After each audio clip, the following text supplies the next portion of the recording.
안녕하세요. 조영식 TV의 오디오 칼럼입니다. 오늘의 칼럼 제목은 성공하는 디지털 인력의 9가지 습관입니다.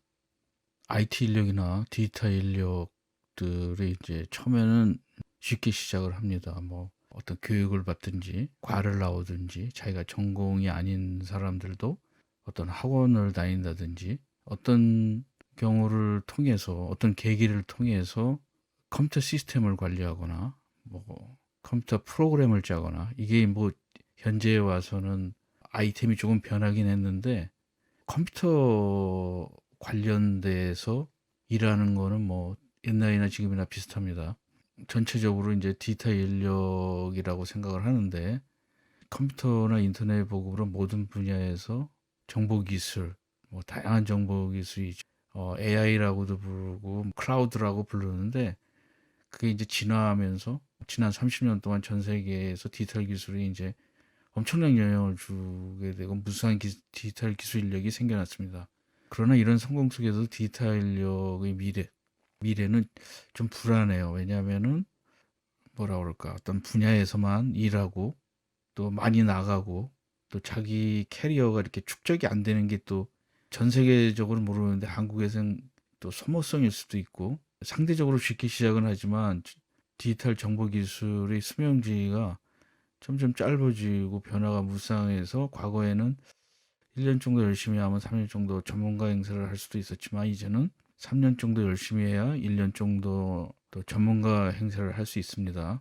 전에는 오래전에는 메인프레임, 그 다음에는 뭐 워크스테이션, PC, 지금은 클라우드, 또 전에는 일반 뭐 웹 프로그래밍, 또 요새는 AI 관련 프로그래머들을 많이 사용을 하고 있습니다. 그러나 현실은 이들이 변신할 수 있는 시간과 여유를 주지 않기 때문에 개인의 고민이 큽니다. 진정한 디지털 기술 인력의 노후 문제는 뭘까요? 노후 문제라기보다는 자기가 성장, 몇 년 동안 하면서 이게 점점점 성장하는 거, 이런 것들을 하기 위해서 뭐가 필요한지에 대해서 제 경험으로 많이 생각해 봤어요. 디지털 기술 인력의 진로는 일반 업체에서 전산 분야 기술자, 전산 기획, 관리자, SI 업체, 서비스 기술자, 기술 영업, 컨설팅 분야에서 디지털 기술 또는 IT 프로젝트 관리자, 컨설턴트, 사업가 등이 있습니다. 또한 한국에서는 디지털 기술이나 IT 인력에 대한 또 나이의 고정관념이 심합니다. 코딩하는 외국 같은 데는 코딩하는 사람이 뭐 내가 40대도 코딩을 할 수 있고 50대도 코딩하는 수도 있는데 한국은 이제 그게 잘 안 되죠. 자기가 코딩을 뭐 지금은 좀 많이 변했을지 모르지만 아직도 뭐 자기가 코딩이 자기 상사가 자기보다 내가 50까지 코딩하는데 상사가 뭐 30대 후반이라든가 이러면은 좀 쉽지 않죠, 이게. 또 예를 들어서 웹이나 클라우드 기술자가 20세부터 30대 중반 정도이며 30대 후반에는 이 분야의 스페셜리스트나 프로젝트 관리자가 돼야 되고 또 40대 이상은 또 기술 영업도 해야 됩니다. 선진국에서는 40대 이상의 네트워크 디지털 기술자도 있지만 우리나라에서는 순수한 네트워크 기술자는 뭐 웹이나 이런 데는 34대 정도가 아닐까요? 그 다음에는 기획도 해야 되고 관리도 해야 되고 영업도 해야 되고 사람께 다른 분야도 또 변신해야 되고 미래 디지털 기술자, 뭐 기술 영업 프로젝트 관리자, 디지털 기술이나 IT 컨설턴트를 준비하는 사람에게 도움이 될 수 있는 디지털 기술 인력의 9가지 습관에 대해서 생각해 봤습니다. 첫 번째 습관은 굉장히 좀 거창하게 노노에서 학이 불사측망, 학이 불학측태라는 말을 젊었을 때부터 많이 이거를 뭐 얘기를 많이 했어요, 사람들이. 배우되 생각하지 않으면 어둠이 없고 생각하되 배우지 않으면 위태롭다. 이것은 뭐냐면 공부를 했는데 이거에 대해서 깊은 생각이 없으면 그것으로 자기가 굉장히 입으로만 막 떠드는 그런 지식이 되면은 사람들로부터 이 신뢰감 같은 게 떨어지는 거고 생각 없이 그냥 공부만 하면은 많은 사람을 위태롭게 만듭니다. 이거는 뭐 지금 이 사회뿐만 아니라 모든 분야에서 다 회자되는 얘기들입니다, 이게. 이 얘기는 지속적으로 배우고 지식을 관리하라는 거죠. 이 관리돼야 된다라는 거죠, 지식도.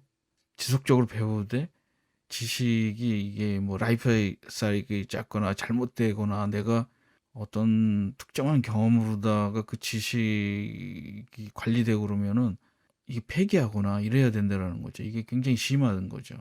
디지털 엔지니어는 지식 노동자이므로 지속적으로 배우는 것은 당연하지만 전문가가 될수록 관리가 더 중요해지고 있습니다.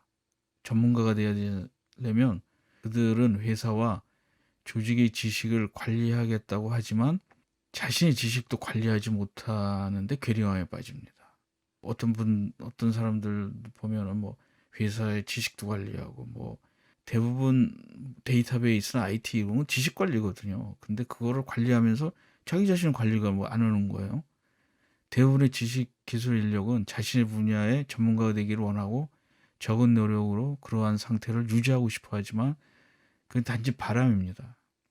효과적인 자신의 지식 관리를 위해서 효과적이고 혁신적인 좀 툴 같은 것들을 사용해야 돼요. 근데 코딩을 하는 분들도 라이브러리를 잘 사용하지 않고 라이브러리를 잘 사용하는 사람이 굉장히 뛰어난 사람입니다. 이게 자기가 그걸 처음부터 코딩하고 막 이런 거 하면 그냥 지쳐요. 그리고 늘지도 않아요. 이 전문가가 되는 거는 관리를 하는 거지 그 지식을 다 외우고 있는 거가 전문가가 아니거든요.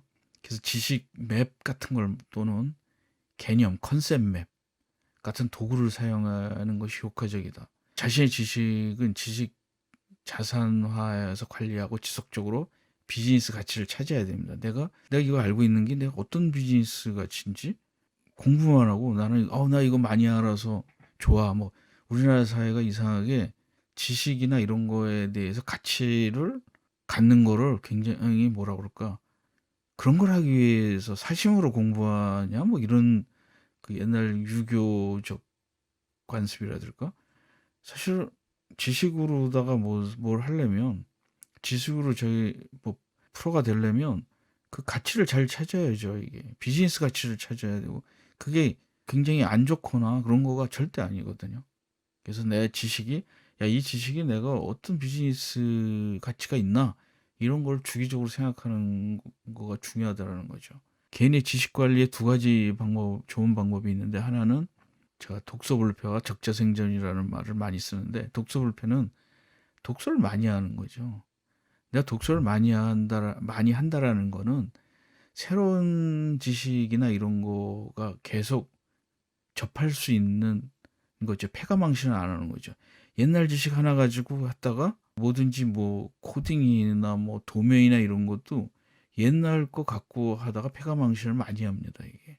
그다음에 적자생존이라는 거는 적는 자, 기록하는 자만이 살아남는다. 총명불허 둔필이라는 말이 있습니다. 이건 뭐냐면 아무리 총명해도 머리 나쁜 그 필한테 이기질 못한다라는 거죠. 그러니까 내가 기억력이 뛰어나도 기억력이 없는 사람이 적어둔 거를 이길 수 없다라는 얘기입니다. 아무리 기억력이 좋더라도 글로 적어놓는 것만 못하다는 말이다. 기록은 지식 관리의 시작입니다. 이게. 두 번째는 논리적 사고 역량을 키우라는 거죠. 의외로 한국 사람들은 이공계 출신이라고 그래도 내가 보면 논리적이지 않습니다. 수학을 그냥 문제를 푸는 것만을 하는데 수학이라는 거가 원래는 논리적 사고방식을 키우려고 수학을 배우는데 우리는 입시에서 어떤 문제를 풀어서 점수가 어떤 관문을 통과하는 데 사용하다 보니까 논리적 역량이 약해요. 역량이. 그래서 저도 여기서 공부할 때 기분 나쁜 말이지만 우리 교수님이 굉장히 넌 논리적이지 않다라는 말을 많이 들었어요. 난 굉장히 논리적이라고 생각했는데 우리 한국 사회에서는 내가 얘기하면 너무 논리적이다. 뭐 이런 얘기도 들었는데 우리 선생님들 중에는 논리가 약하다. 서구의 논리는 좀 다른 거예요. 우리가 논리적으로 이렇게 조목조목 따지는 거. 그 요새 뭐 우리 나와서 이렇게 많이 TV에도 나와서 얘기하는 사람들인데 뭐 이공계 쪽을 전공하고 있는 사람들도 얘기해 보면 굉장히 비논리적이에요. 말을 논리 정연하게 얘기하는 거랑 논리가 있는 거랑은 다른 얘기입니다, 이게. 근데 말을 잘해서 논리 있게 보이는데 이렇게 들어가 보면은 비논리적이에요. 그런 거는 논리학을 공부한 사람한테는 그냥 깨지게 돼 있습니다. 그냥 보통 사람은 야, 저 사람 굉장히 논리적으로 얘기한다. 왜냐면 서론, 그다음에 이제 논리, 그다음에 결론, 뭐 이렇게 논리 전개, 결론 이렇게 하는 거가 논리적인 게 아니라 그 안에 있는 내용이 논리적이어야 한다라는 겁니다. 그래서 디지털 기술 전문 인력은 대부분 이공계 출신이다. 그들은 부족한 것 중에 하나가 영어와 같은 어학을 포함한 소통 기술이 부족하며 부족하여 손해를 많이 봅니다. 자료 작성, 문서와 역량, 논리적 사고에서 시작합니다. 그래서 제가 권하고 싶은 것 중에 하나는 바바라 민토의 논리 기술이라는 민토의 피라미드를 이용하면 논리적 사고 역량을 키우는데 굉장히 중요해요. 이 여자분은 맥켄지의 문제 해결 기술이라는 책에서 정답이 없는 시대에 논리적 사고를 습득하라고 권하고 있습니다. 특정 영역에 관계없이 통용될 수 있는 논리적 두뇌를 만들기 위해서 필요한 교육은 두 가지라고 주장하고 있습니다. 하나는 논리적 사고, logical thinking의 회로를 확립하는 것이고, 또 하나는 영어와 같은 어학의 정보 기술, 인포메이션 테크놀로지, 정보 기술을 습득하는 것이라고 주장하고 있습니다. 로지컬 싱킹과 인포메이션 테크놀로지, 요새는 이제 디지털 테크놀로지를 습득을 해서 결합을 시킨다면 엄청난 효과가 있을 거라고 생각이 듭니다. 우선 민토의 피라미드 프린스플이라는 거가 제가 인터넷에서 찾은 그림입니다. 이 가운데 있는 여자분이 바바라 민토라는 분이 있는데, 이거는 글쓰기를 하거나 사고방식을 하거나 뭐 프로블럼 솔빙 이 세 가지 할 때 꼭 필요한 거기 때문에 민토의 피라미드에 대해서 공부를 하시고, 로직을 작문할 때, 그 다음에 생각할 때, 문제를 해결할 때, 이럴 때 사용하는 것이 좋습니다.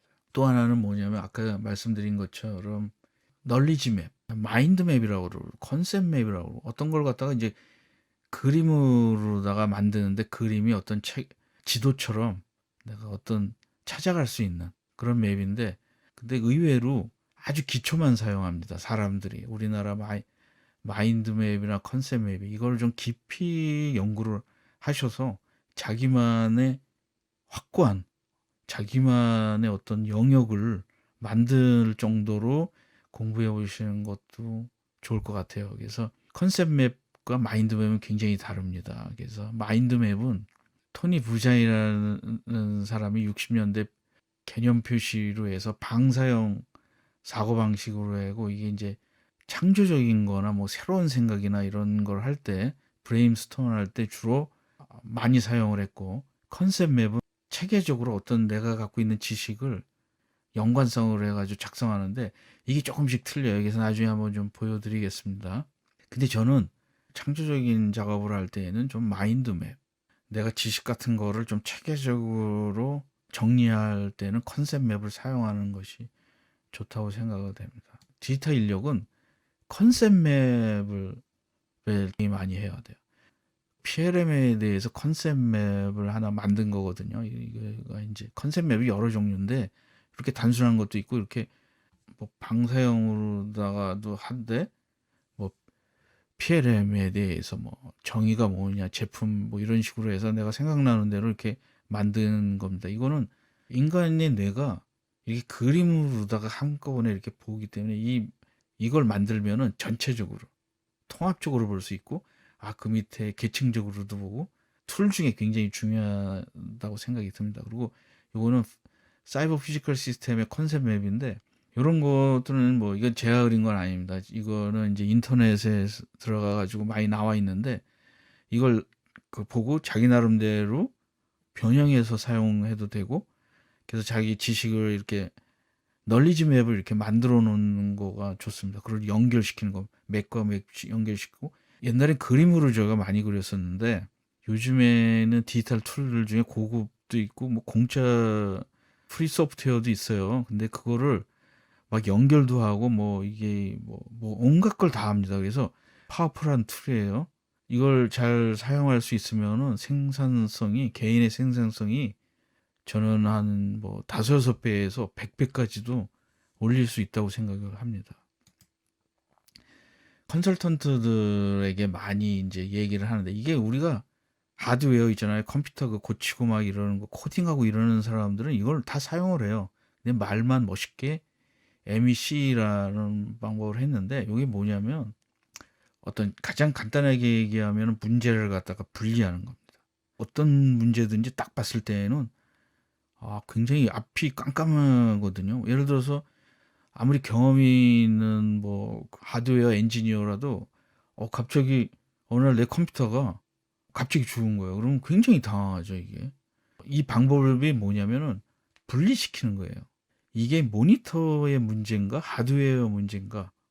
그다음에 이렇게 봐니까 모니터를 다른 컴퓨터에 연결했더니 아무 이상이 없어요. 그러면 그거를 제외시키는 거죠. 내 컴퓨터의 문제다 그러면 그 문제를 서로 분리를 하는 거예요.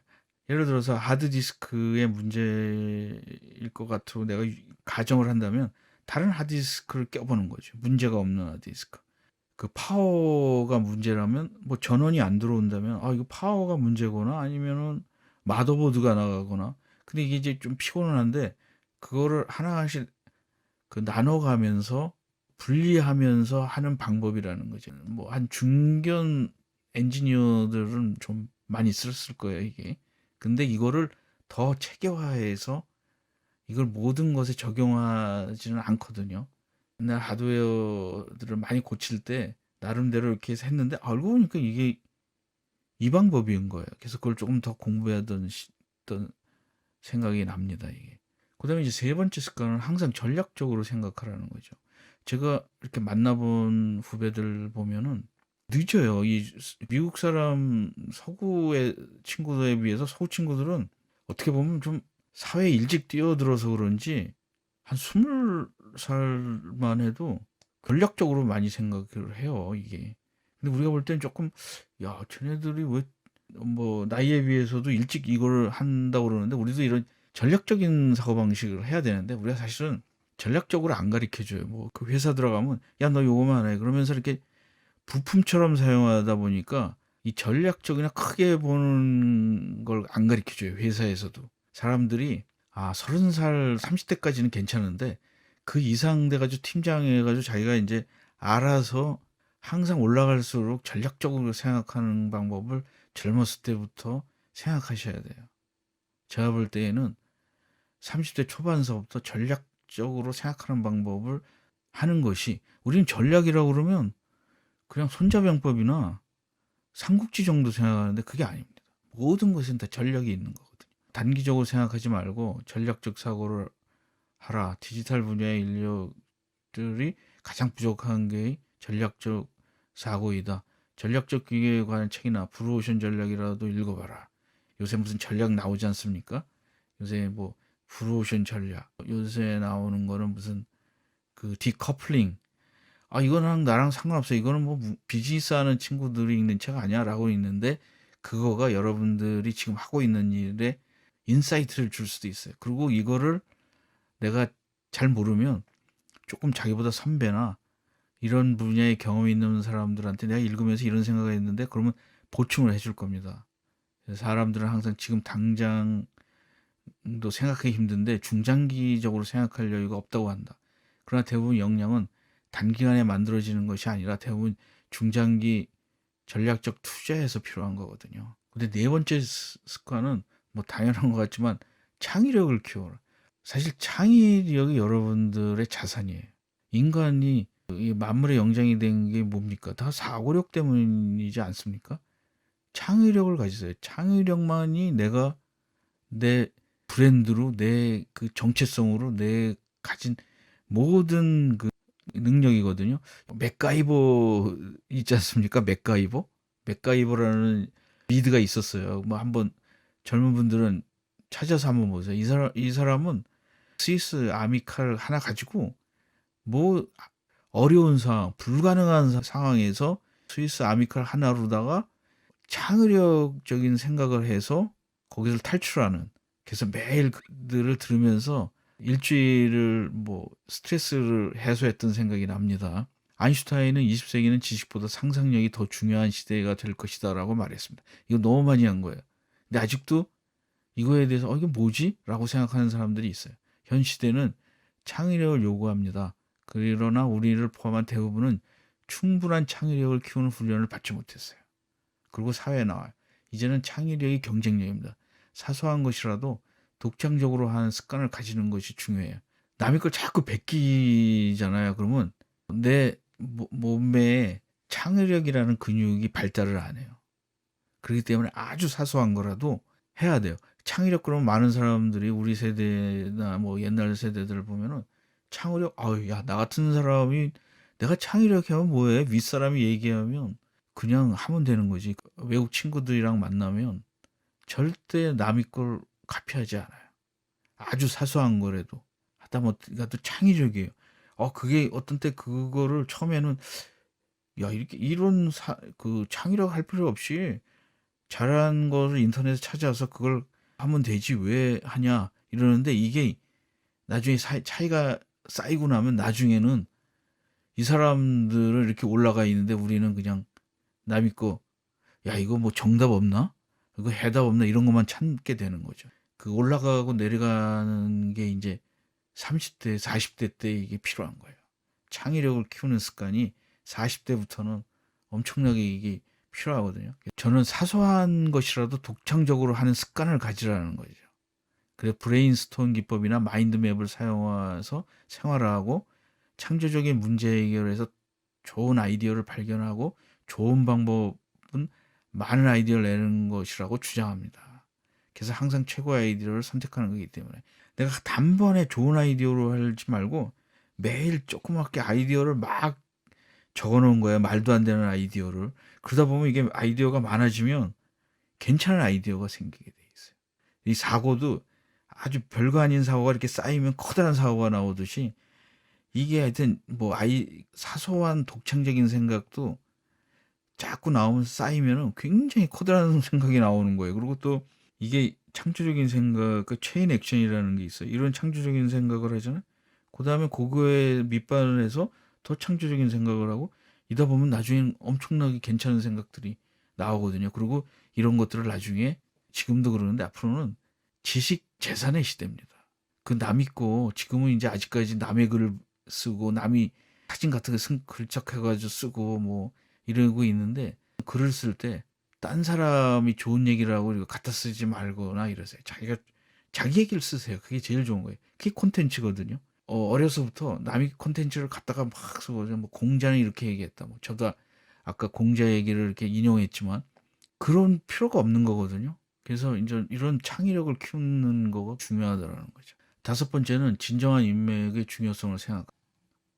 좀 제가 말하는 인맥 문제는 조금 다른 겁니다. 여러분들이 친구들이 많죠. 내가 일하다 보면은. 근데 제가 여기서 말하는 거는 디지털 분야 IT 엔지니어나 시스템 엔지니어들이 초기에는 기술적인 부분을 중시하다 보니까 인맥이 소홀하다. 기술은 항상 변하지만 인간이나 인맥은 좀 잘 변하지 않습니다. 인맥의 법칙이라는 책에 보면은 인맥에 네트워킹과 네트월딩이 있는데 네트워킹은 말 그대로 일을 위한 인맥이고 네트월드는 자신의 인생관, 자기가 조금 더 커지고 뭐 이런 거 연결된 인맥입니다. 네트워킹은 특정한 이익이나 일하기 위해서 만드는 인맥이거든요. 네트워크.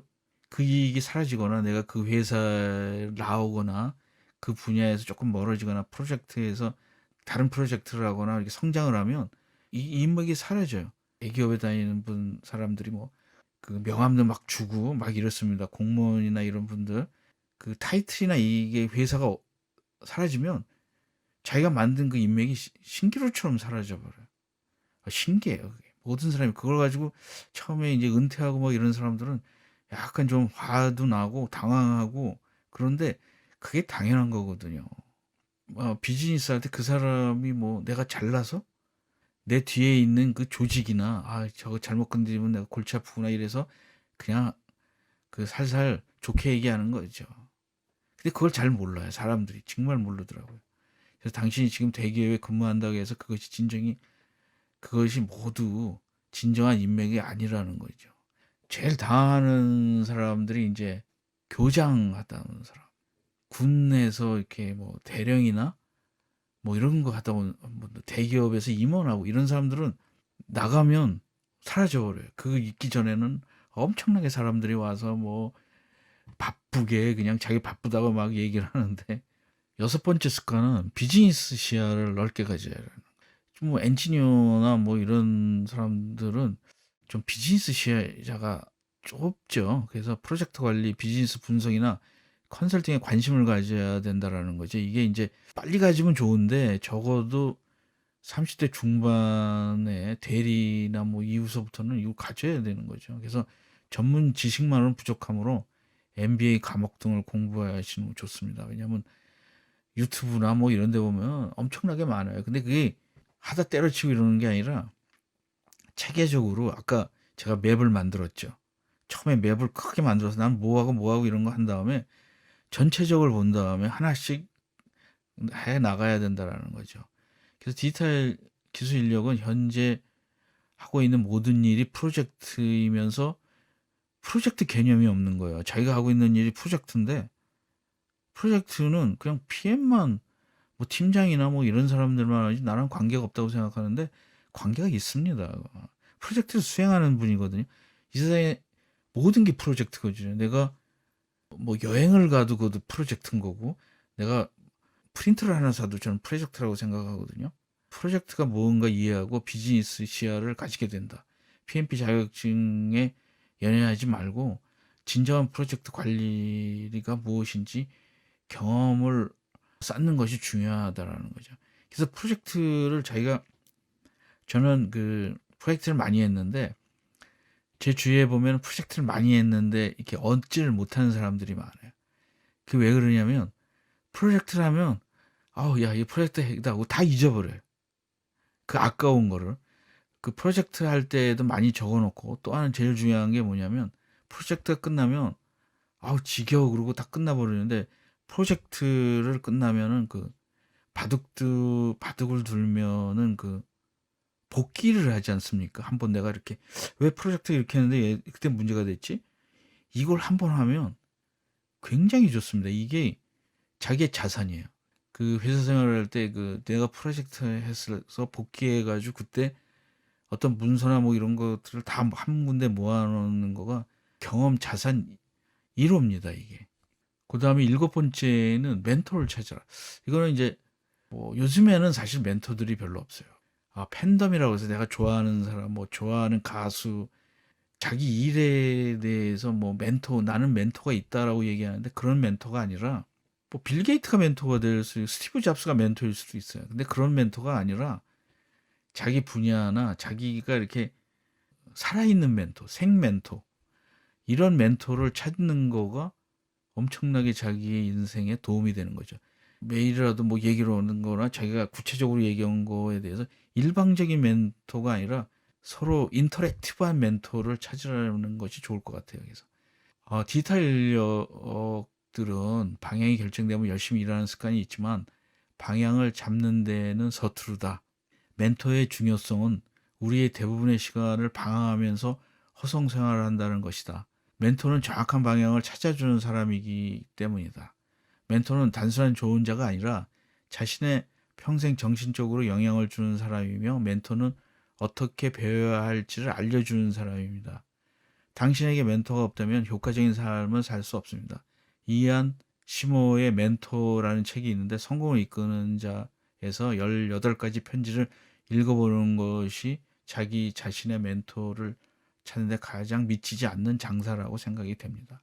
이 멘토는 내가 배로 향해야 할 때 그 바람을 읽어주는 사람이 멘토입니다. 내가 바다에, 여러분들은 향해를 하는 사람이고 물결이나 뭐 이런 걸, 날씨 이런 거 굉장히 많이 알아요. 근데 이제 멘토는 그 방향을 얘기해 주는 사람이죠. 여덟 번째 습관은 현실감을 가지고 자신을 판단하라. 세계는 평평하다는 책에 미래에는 네 가지 노동자가 살아남는다고 하였다. 첫 번째 스페셜 워커이며 이 세상에 하나뿐인 노동자이다. 예를 들어서 마이클 조던, 조용필, 박지성 등이다. 이 사람들은 유일한 거예요. 스페셜 워커가 되면 제일 좋습니다. 이 세상에 하나뿐인. 그다음에 두 번째는 스페셜라이즈 워커인데 뭐 전문 지식이 있는 사람들이에요. 의사, 변호사, 전문 지식을 가진 노동자. 이 사람들도 괜찮아요. 세 번째는 앵커드 워커입니다. 그 동네의 단골집, 그 바닥에서 그 나름대로 이렇게 그 돛을 내리고 사는 사람들. 마지막으로 really adaptable worker, 그러니까 끊임없이 노력해서 새로운 상황에 적응하는 노동자라고 합니다. 이러한 노동자만이 인력의 아웃소싱을 피할 수 있고 정기적으로 자신의 장단점을 스와 차트로 정리하고 이력서를 작성해서 현실감을 가지고 자신을 판단하여 전략과 방향을 결정한다. 임원이나 뭐 이렇게 하는 후배들이 있는데 제가 조언을 해요. 이런 것들을 내가 경험에 의해서. 근데 이 사람들도 거기서 나오기 전까지는 거기서 알지 못해요. 거기서 벗어나지 못하더라고요. 그래서 뭐 이렇게 얘기하면 선배님 저 다 그렇게 생각하지 않습니다. 나가면 힘들다는 거, 내가 여기 이 대기업에서 나가면 옛날 같지 않다는 거 다 알고 있습니다. 근데 저도 그랬듯이 월급쟁이라는 거의 특성은 뭐냐면 딱 잘리기 전까지는 월급쟁이 마인드를 가진다라는 거죠. 거기서 딱 나와서 한 1년 정도 돼서 물이 빠지면 야, 그때 진짜 월급쟁이였구나. 목장에 있는 그 뭐 양이나 이런 거가처럼 생각을 했구나라는 말을 합니다. 절대 그 안에 있어서는 밖을 생각하기가 쉽지가 않은 거죠.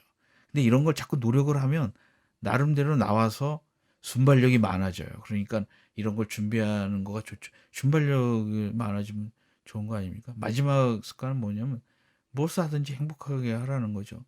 이 말은 뭐냐면 자기가 즐겁게 안 하면 그 정열이 없어져요. 그래서 정열도 없어지고 방황하게 되고 막 그 심리적으로 멘탈이 약해지는 거죠. 그래서 멘탈을 키우라는 말과 똑같은 겁니다. 이게 그냥 멘탈이 그래 나 좋은 거 하고 살래 뭐 이러면은 좀 가장 어렵기 때문에 맨 마지막에다 일단 놨습니다. 그래서 결론을 하면은 이제 첫 번째 습관 지속적으로 배우고 지식을 관리하라. 두 번째 습관 논리적 사고의 역량을 키워라. 세 번째 습관 항상 전략적으로 생각해. 단기 이익만 생각하지 말라는 거죠. 네 번째는 창의력을 키워라 이거죠. 나만의 생각, 독창적인 생각. 이게 가장 나의 그 핵심 역량이라는 거죠. 다섯 번째 습관은 진정한 인맥의 중요성을 생각하라. 가짜 인맥 많이 만들고 술 마시고 뭐 어디 가서 여러 사람 만나는 게 인맥이라고 생각하지 말라라는 거죠. 그리고 이런 건 인맥이 아니에요. 뭐 내 회사 ጓ사람들이랑 계속 만나는 거, 회사 사람이랑 계속 만나는 거, 그건 진정한 인맥이 아닙니다. 자기와 다른 분야에서 내가 이 회사나 뭐 때려치고 장사를 하더라도 도와줄 수 있는 그러한 그 커다란 인맥, 다양한 인맥을 가지는 것이 중요한 것 같아요. 여섯 번째 습관은 비즈니스 시야를 넓게 가져라. 일곱 번째 습관은 자신의 멘토를 찾아라. 여덟 번째 습관은 현실감을 가지고 자신을 판단하라. 그 현실감을 가지려면은 1년에 한 번씩 자기가 회사를 나가든 안 가든 뭐 그 회사에 있든 그 이력서를 한번 써보세요. 그 이력서에 그리고 그 1년 전의 이력서와 올해의 이력서를 비교해 보세요. 똑같으면 당신은 발전한 게 아니죠. 근데 그거를 발전하기 위해서 내가 1년 안에 뭐 하다못해 무슨 한 줄을 쓸 수 있기 위해서 뭐 어떤 과목을 듣든지 어떤 자격증을 따든지 프로젝트를 하나 하든지 그 한 해에 뭘 하나를 마일스톤 같은 넣기 위해서 그걸 해보면은 도움이 됩니다. 그래서 여덟 번째 습관은 현실감을 가지고 자신을 판단하라라고 했고 아홉 번째 습관은 뭘 하든지 즐겁게 행복하게 이 사람한테 이길 수 없거든요. 멘탈로 이기는데 일단 미래에는 약간 좀 자기 개인의 전략을 가지는 거죠. 이거 다 합해서 여지껏 첫 번째에서부터 아홉 번째 모두를 이용해서 나만의 독특한 뭐 예를 들어서 뭐 유튜브에 보면 아주 독특한 사람들이 많지 않습니까? 그런 것처럼 뭐 자기만의 옛날에는 뭐 어떤 그 스페셜 워커가 됐는데 제일 좋은 게 스페셜 워커 아닙니까? 유일하게 나는 원 앤 온리 그렇게 만들 수 있는 전략을 한번 종합적으로 가져보는 거가 어떨까 이런 생각을 해봅니다. 끝으로 뭐 Just One More Thing에서는 요새 제가 딱 읽고 굉장히 충격을 받은 말 중에 이런 말이 있어요. 질문의 크기가 나의 삶의 크기를 결정한다. 그 질문이 굉장히 중요한 시대인 거예요. 옛날에는 대답을 잘하는 사람이 똑똑했는데 지금은 자기 자신이든 남에게 질문을 잘하는 사람이 똑똑한 사람이야. 그냥 질문이 뭐 이렇게 그런 어떤 성의 없는 질문이 아니라 핵심 질문 있지 않습니까? 그런 거를 자꾸 만들어서 어떤 질문의 크기를 나한테 했을 때 나의 삶의 크기가 결정되는 거죠. 왜 나는 한국에 있는 사람들만 만나고 한국에 있는 사람들과만 소통을 하지? 전 세계 여러 사람들을 내가 소통해 보면 어떨까? 이런 질문이 있잖아요. 그러면 그 크기가 한국 사람일 때 나의 삶의 크기와 아시아, 전 세계 막 이렇게 커지면은 내 삶의 크기가 결정되는 거죠. 그래서 여러분들의 삶의 크기를 결정하려면 질문의 크기를 확장시켜야 되는 거가 아닐까 이렇게 생각을 해요. 조영식 TV 오디오 칼럼에 대해서는 이 얘기가 제가 한 12년 전에 IT 인력에 대해서 썼는데 다서 보니까 그 변한 게 별로 없어요. 핵심이나 뭐 이런 것들은 같아요. 옛날 IT 인력이 지금은 디지털 기술 인력, 디지털 인력, 디지털 분야 인력 이렇게 됐을 뿐이지 TV에 오디오 칼럼으로 만들어 봤습니다. 오디오 칼럼을 시청해 주셔서 감사드리고 여러분들의 생각이나 더 나은 방법이나 뭐 더 나은 생각 같은 것들을 댓글로 남겨주셨으면 좋겠습니다. 여러분들의 생각을 댓글로 남겨주시고 여기까지 시청해 주셔서 감사합니다.